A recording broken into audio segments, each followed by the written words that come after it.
안녕하세요, 리스펙입니다. 이번 영상은 주식담보대출이란 부를 활용하는 방법이라는 주제로 주식담보대출을 줄여서 이제 주담대라고 이야기하니까요. 주담대 사용 원칙 두 가지를 말씀드려 보겠습니다. 그리스 신화에 보면 프로메테우스라는 신이 나오죠.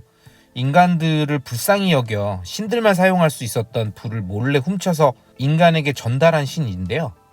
그 이후 인간은 불을 이용해서 맹수들의 위협에서 부족을 지키고 음식을 조리하고 저녁에 불을 밝힘으로써 문명의 비약적인 발전을 얻게 되었습니다.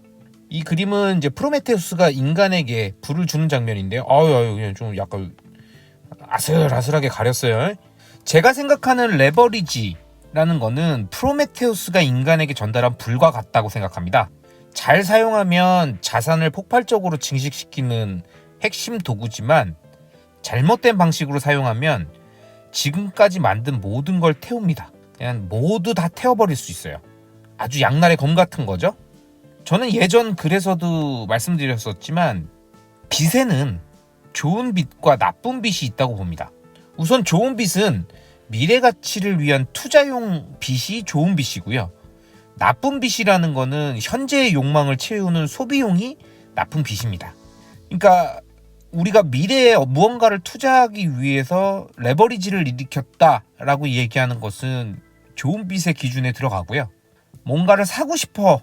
내가 강하게 지금 돈이 없지만 미래에 내 자산을 끌고 와서라도 현재 그것을 사서 누리고 싶다라고 하면 그거는 욕망을 채우는 소비용이기 때문에 나쁜 빚이라는 의미입니다.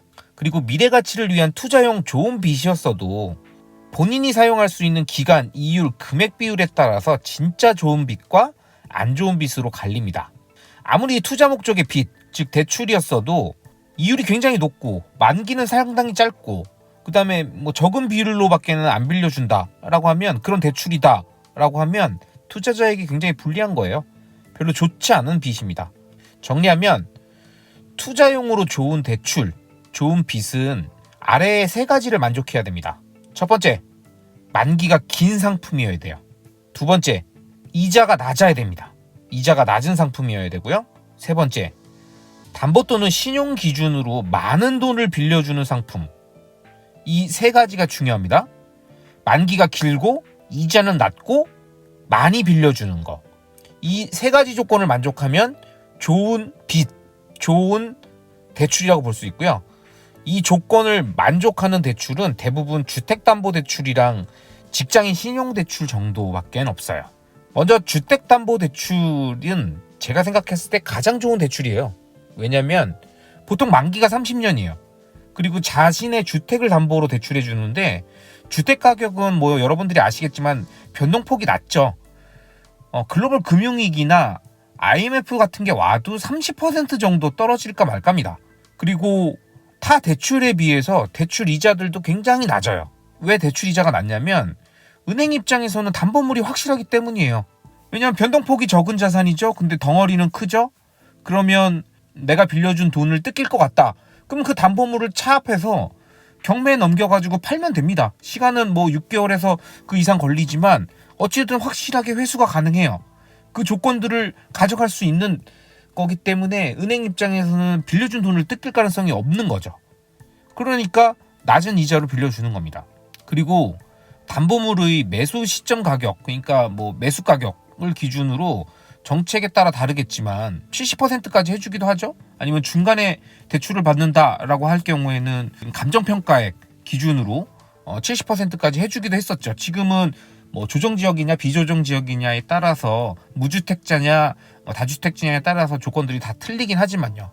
어찌됐든 정말 좋은 대출의 조건들을 다 갖고 있는 게 주택담보대출입니다. 그러면 직장인 신용대출은 어떨까요? 직장인 신용대출도 괜찮은 대출이에요. 왜냐하면 직장인 신용이 높다면, 즉 대기업이라면 굉장히 낮은 금리의 PPL, 그러니까 특판 대출 상품으로 저리에 자신의 연봉만큼 대출이 가능하잖아요. 1년 단위로 재심사를 계속 하긴 하는데 이건 사실 형식적이고 회사를 그만두기 전까지는 상환하지 않아도 되기 때문에 부동산 담보대출보다는 못하지만 그래도 좋은 대출의 유형입니다. 그럼 주식담보대출은 어떤가요? 주식담보대출은 보통 3개월 단위로 만기가 도래하고 5에서 9% 수준의 중금리죠.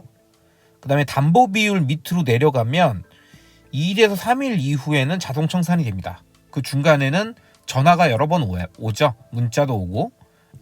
그리고 연속적으로 담보가 밑에 유지되고 있어야 되고요. 만약에 하루 담보가 밑으로 내려갔다가 다시 담보가 위로 올라왔다가 내려갔다 올라왔다 왔다 갔다 하면은 연속이 아니기 때문에 카운트되지 않습니다. 어쨌든 이런 특성들을 갖고 있어요. 지금 설명드린 주식담보대출이 앞에서 설명드렸던 주택담보대출이나 직장인 신용대출과 비교했을 때 좋은 대출이라고 생각됩니까? 매우 안 좋은 조건의 안 좋은 불이라고 저는 생각합니다. 이건 잘못하면 자신의 자산을 다 태울 수도 있는 굉장히 조건상으로 봤을 때 별로 좋지 않은 거예요. 아, 그래? 아유, 그거 사용하면 안 되겠네. 난 안 하길래. 그렇게 생각하셔도 됩니다. 이거 진짜 위험해요. 그런데 진짜 사용하면 안 되는 것인가? 여기서부터는 투자자 본인의 선택이에요. 뭐냐? 자신이 감당할 수 있는 리스크냐 아니냐 이걸로 갈리는 거예요. 그리고 만약에 감당할 수 있겠다고 판단하더라도 엄청난 리스크가 있는 수단인 거는 꼭 인식을 하셔야 됩니다. 자, 근데 그럼에도 불구하고 한번 사용해보고 싶다 또는 안전하게 사용할 수 있는 그나마 적합한 방법들이 없느냐, 제도적으로 방법적으로 내가 리스크를 어느 정도 줄이면서 사용할 수 있는 방법이 없느냐, 이런 것들을 잘 적용시켜가지고 쓸 수도 있지 않겠느냐라고 물어보시는 분이 있다면 저는 이렇게 말씀드릴 수 있을 것 같아요. 다른 대출보다 조건은 안 좋지만 그래도 자신의 주식을 담보로 활용할 수 있다는 점에서 저는 충분히 활용할 수 있는 대상이라고 생각은 합니다. 리스크는 분명히 있지만, 그러니까 즉 주식담보대출, 지금부터는 이제 주담대라고 표현하겠습니다. 주담대는 어떤 주식을 담보로 잡느냐가 핵심이에요. 만약에 내가 보유하고 있는 종목 중에 시총이 낮고 변동성이 큰 주식을 담보로 잡고 싶다면 아예 대출이 안 되거나 아니면 하더라도 금리가 굉장히 높을 수 있습니다.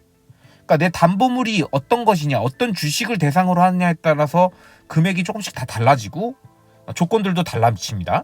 그리고 이렇게 변동성이 큰 주식이라면 담보 비율 아래로 금방 내려가거나 그 상황 때문에 청산될 가능성이 높을 수 있잖아요. 그러니까 구조적으로 굉장히 불리한 대출이겠죠. 그렇기 때문에 주담대는 무조건 변동성이 낮은 종목을 담보로 대출을 받아야 돼요. 예를 들면 애플이나 삼성 같은 그런 종목이어야 청산되는 상황이 만들어지지 않습니다. 주식이 급락하면 MDD, 즉 최대 주가 대비 변동폭 기준으로 마이너스 30%까지는 우습게 갈 수 있어요. 이런 변동폭이 큰 주식은. 이럴 때 최대한 방어가 가능한 거는 그나마 세계 1등 아니면 국내 1등 주식 이런 것들밖에 없습니다. 그래서 앞에서 제가 애플과 삼성전자의 예를 들어서 말씀드린 거예요. 근데 그러면 테슬라는 이 조건에 안 맞는데 그러면 테슬라를 가지고 담보대출 받으면 안 되나? 이렇게 생각할 수 있잖아요. 위험한 거 사실입니다. 하지만 저는 주식은 테슬라만 갖고 있기 때문에 테슬라를 담보로 주담대를 사용하고 있습니다. 물론 주담대 비율이 지금은 상당히 많이 낮아져 있는 상태이지만 어쨌든 아직도 주담대를 갖고 있어요. 그래서 테슬라와 같이 시총이 크지만 변동성도 굉장히 큰 종목, 이런 종목을 대상으로 주담대를 사용한다는 상황이다, 그리고 그런 전제다라고 한다면 이때 사용할 수 있는 자신만의 원칙이 있어야 되겠죠. 그래서 저는 저 리스펙이 갖고 있는 테슬라와 같이 시총이 크지만 변동성이 큰 종목들을 담보로 해서 주담대를 사용할 때에 저만의 원칙을 설명드리고자 합니다. 크게 두 가지인데요. 먼저 첫 번째, 연준이 돈을 풀 때만 사용한다. 연준이 돈을 흡수할 땐 사용하지 않는다. 이게 핵심입니다. 팬데믹 이후 2년 동안 미국 연준은 미친 듯이 돈을 풀었죠. 이 시기엔 돈이 넘쳐났어요. 그냥 이렇게 물속에 물반 고기반이에요. 그냥 엄청나게 돈이 풀려 있는 상태입니다. 예를 들면 저수지 주인이 저수지에다가 물고기 잔뜩 풀어놨다, 이런 상황이었다라고 생각하면 돼요. 그러면 난 어떻게 해야 됩니까? 나는 거기서 낚싯대 하나 갖고 낚시해야 될까요? 그럴 수도 있겠지만 낚싯대 여러 개 준비해가지고 동시에 여러 개의 물고기 잡는 레버리지를 이럴 때 사용하는 겁니다. 그러니까 저도 물고기가 풀린 만큼 돈을 같이 풀어가지고 함께 낚시를 하는 거예요. 그 돈을 푼다라는 거는 레버리지를 일으킨다는 얘기죠. 이렇게 그냥 멀티로 낚싯대 여러 개 쫙쫙쫙쫙 던져 놓는 거예요. 뭐 여기서 잡아 당기면 또 잡고 저기서 또 입질 오면 잡고 그렇게 여러 개 쭉 놓고서 레버리지로 비록 난 한 명이지만 낚싯대 여러 개로 그냥 쫙쫙 잡아가는 겁니다. 근데 연준이 돈을 흡수하기 시작하면, 즉 저수지의 물고기를 다시 어장으로 집어넣기 시작했다면, 그럼 나는 어떻게 해야 돼요? 나도 빌린 낚싯대를 돌려줘야죠. 왜? 아니 낚싯대로 빌려가지고 잡아봤자 잡을 수 있는 물고기 자체가 줄어들었는데 그냥 낚싯대 대여 비용만 계속 나가고 있는 거잖아요. 심지어 저수지 주인이 일정 시간 동안 낚시를 못하면 낚싯대를 강제 회수하겠다고 이런 페널티까지 준다. 이런 게 무슨 이제 담보가 밑으로 내려가면 청산시키겠다 이거랑 똑같은 거죠. 이런 상황일 때는 물고기의 회수 시점에 맞춰서 나도 기민하게 주담대 비율을 조정해야 되는 겁니다. 이거는 제가 예전에 올렸던 이 글, 그 다음에 영상에도 있죠. 레버리지 투자자라면 연준을 따라가야 한다. 이 글에서, 이 영상에서 제가 설명드렸던 거기 때문에 영상을 안 보신 분들을 위해서 위에 카드를 붙여놓겠습니다. 요 첫 번째 원칙에 해당되는 게 관련 영상이 위에 있으니까요. 한번 보고 오시면 좋을 것 같고요. 두 번째, 가능하면 시장의 패닉 구간에 사용한다. 절대 환호 구간이나 흥분 구간에 사용하면 안 돼요. 이게 중요합니다. 절대 환호 구간이나 흥분 구간에 사용하면 안 돼요. 여러분들 다 공감하실 거예요. 시장이 한참 올라가고 있을 때 호재가 미친 듯이 쏟아지죠? 하루가 멀다 하고 좋은 뉴스만 나와요. 가끔은 정말 내 마음이 막 심장이 바운스 될 것 같은 그런 흥분되는 펌핑 뉴스가 막 나옵니다. 그 막 이런 콘서트장에 온 것처럼 사람들이 우와 막 이러죠. 흥분 상태가 되는 거예요. 예를 들면은 예전에 테슬라에서 통합 컴퍼니를 만든다는 얘기가 한번 썰이 돈 적이 있어요. 테슬라, 스페이스X, 보링 컴퍼니 같은 일론 머스크가 갖고 있는 회사를 모두 싹 모아서 하나의 회사를 만든다. 그래서 그 회사 이름이 X 컴퍼니다. 원래부터 업무도 통합적으로 하고 있었다. 뭐 그래서 이제 그거를 알려주는 뭐 일론 테슬라 코드 같은 것들이 이렇게 쭉 나오기도 해서 이제 트위터에 있는 트위터리안들이 뭐 여러 가지 썰들을 만들었었죠. 이런 내용들로 SNS가 가득 차 있던 시기에 저도 흥분됐었고 많이들 흥분했습니다. 그리고 실제 이때 주담대를 되게 많이 쓰셨어요. 저도 솔직히 이때 좀 주담대 써가지고 담았었는데 1000불 초반인가요? 뭐 이때 하여튼 썼었습니다. 근데 이럴 때 쓰면 굉장히 크게 고생합니다. 자기의 레버리지 담보 비율이랑 그 다음에 퍼센트 이런 거 다 어그러지거든요. 아무튼 이런 거 조심하셔야 돼요. 무조건 조심해야 돼요. 왜? 그 흥분과 기대가 주가에 반영돼서 주가가 비싸요. 이럴 때.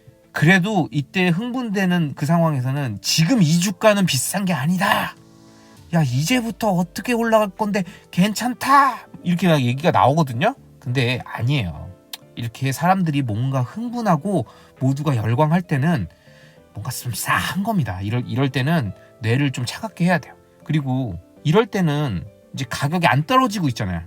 그러니까 가격이 비싸다라는 게 올라가고 있었던 시점에 많이 올라 있는 시점에 한 번 더 또 점프업 할 수 있는 기회처럼 느껴지는 거기 때문에 그때 주가가 안 빠지거든요. 그러니까 안 빠지고 있는 게 높이 올라간 상태에서 안 빠지고 있는 거는 가격이 이제 유지되고 있으니까 앞으로 떨어질 가능성, 손실 가능성이 굉장히 큰 거예요. 만약 이런 시기에 주담대를 받으면 예를 들면 빌딩 옥상 올라간 상태에서 자신의 몸에다 루프 감아놓고 3, 2, 1 슉 하고 번지한 거예요. 그러면 훅 하고 밑으로 가면서 잠깐만 팍 당겨지겠죠. 근데 팍 당겨지는데 그 루프 끊어지면 어떡하고? 루프에 갈비뼈 부러질 수도 있는 거 아니에요? 거기서 몸 던집니까? 아니죠. 되게 위험하잖아요. 루프가 있으니까 괜찮아? 아니죠. 위험하죠. 그렇기 때문에 주담대는 무조건 시장의 패닉장에 사용하는 거예요. 그러니까 상승장에 환호장에 사용하는 게 아니라 사람들이 얼어붙어 있는 패닉장에 사용해야 돼요. 그래야 떨어져도 버틸 수 있어요. 그러니까 21층까지 올라갔다가 5층, 3층, 2층까지 내려왔다. 그러면 2층 정도? 그러면은 이제 2층 슬슬 올라가서 거기 루프에 한번 밧줄 묶고 한번 점프 한번 해볼까? 뭐 그래도 내가 땅에 다리가 닿을 것 같은데? 뭐 이런 느낌일 때 떨어져도 버틸 수 있을 때 그때 사용하는 겁니다. 이 부분과 관련돼서는 예전 글과 영상에서 제가 다루었던 돈의 속성 김승호 회장님의 말씀 중에 있었던 문구가 있었죠. 리스크가 클 때가 리스크가 가장 작을 때다 라고 하는 영상이 있었습니다. 그리고 김승호 회장님이 이런 말씀을 하신 거를 제가 좀 풀어서 만들었었는데요. 그 해당 영상도 안 보신 분들이 있을 수 있으니까 제가 위에 카드로 붙여놓겠습니다. 이게 무슨 말이냐?